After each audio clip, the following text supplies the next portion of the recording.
Senhor Presidente de algumas bancadas deste Parlamento, senhores membros do Governo, Sra. Ministra, Sra. Secretária de Estado, senhores deputados.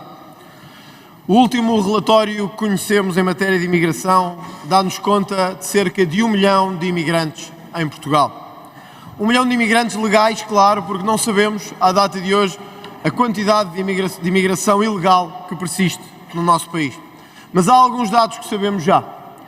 13,5% dos contribuintes são hoje estrangeiros em Portugal, quase 20% dos partos que ocorrem em Portugal são estrangeiros e os números em todos os serviços da administração pública, da saúde ou da justiça são hoje atingidos pela pressão migratória que Portugal decidiu acolher. Mas não só a imigração enquanto dado merece a nossa análise. 1/3 destes imigrantes estão, segundo o relatório, num patamar de pobreza. O patamar de pobreza a que o Partido Socialista vetou o país. Disseram aos imigrantes do mundo inteiro, sobretudo aos mais pobres, venham e não têm que pagar nada. Venham e têm aqui um terreno livre para fazer o que entenderem, para vos pagarmos subsídios e continuarmos a pagar o que entenderem. E hoje vivem muitos em tendas, como sem-abrigo, em estações de comboio ou de metro. É o retrato da imigração socialista num país cada vez mais pobre e cada vez mais desiludido com o Partido Socialista. À hora a que falamos nesta Câmara, os franceses aprovaram uma nova lei de imigração. A mesma que há anos o Chega pede para que este país possa, à semelhança das maiores democracias da União Europeia, controlar aqueles que chegam ao nosso território.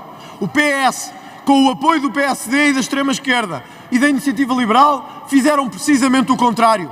As portas abertas a toda a gente, o CEF desmantelado, uma política de insegurança absolutamente estonteante que hoje os portugueses sentem em todas as terras de Portugal. PS e PSD têm um consenso sobre imigração. Hoje, pela primeira vez, os portugueses percebem que esse consenso sobre imigração é um erro grave, que tal como ocorreu na Bélgica, em França, na Alemanha e na Holanda, vai trazer consequências para nós e para os nossos filhos no futuro.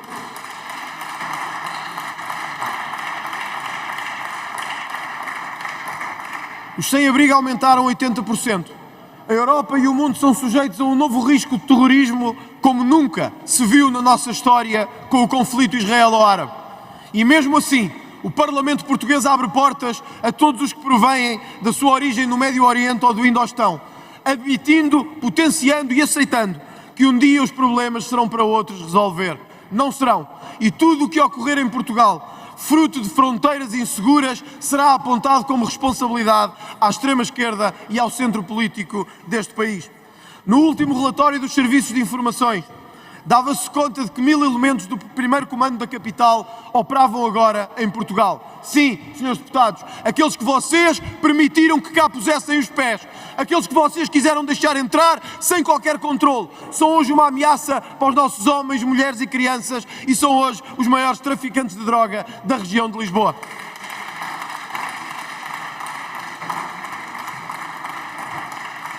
Senhor Presidente, senhores deputados, o debate que nos traz aqui hoje versa também sobre a pressão desta imigração na saúde em Portugal.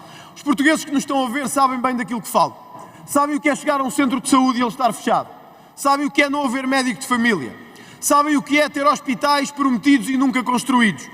Mas sabem o que é, ao mesmo tempo que isso acontece, ver filhos de poderosos estrangeiros, por uma qualquer influência ou terceira mão que ninguém conhece, ter chegado ao Serviço Nacional de Saúde e ter obtido medicamentos de 4 milhões de euros. Quando há portugueses que não têm 4 euros para as suas consultas, há filhos de poderosos que têm 4 milhões para virem ser tratados a Portugal.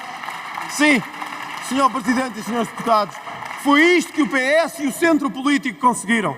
Hoje veio-se a Portugal ter filhos. Não pague por eles, pague por vocês, meus caros portugueses.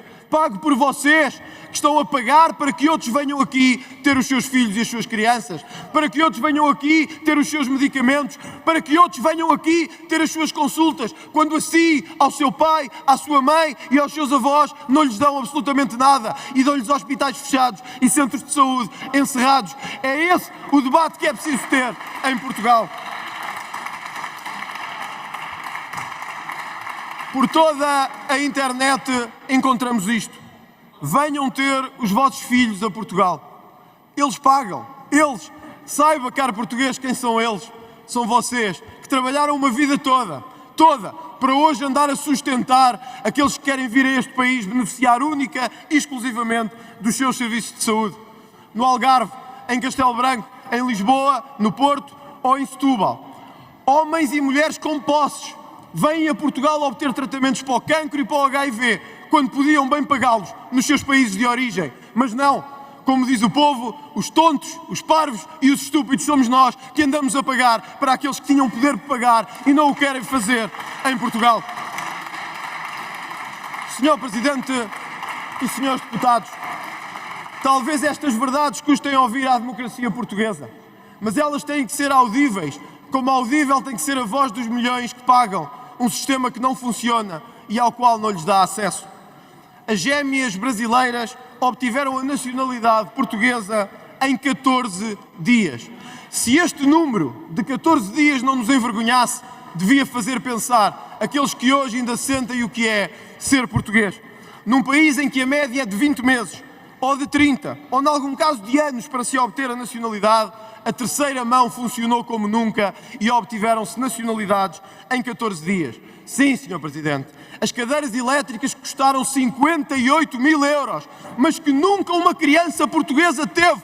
Pago por este sistema de saúde, só nos devem envergonhar a todos à medida que o país avança para uma nova escolha. Sim, Srs. Presidentes e Srs. Deputados, estas gêmeas brasileiras tiveram acesso a cadeiras que nunca crianças portuguesas beneficiaram até esta altura. Se isto está de bem convosco, se isto está de bem com a nossa consciência, é porque há muito tempo perdemos o coração que nos faz sentir portugueses e o orgulho que temos nesta nação que ajudámos a construir. O Sr. Deputado tem de concluir. Vou terminar, Sr. Presidente. 58 mil euros. Quando ouvimos ainda hoje, pais a dizer que estão à espera das cadeiras elétricas para os seus filhos. Eu acho que nos devia fazer pensar a todos sobre o país que estamos a construir e sobre o país que construímos nas últimas décadas. Da nossa parte, não teremos dúvidas. Será sempre Portugal primeiro e os portugueses primeiro. Muito obrigado.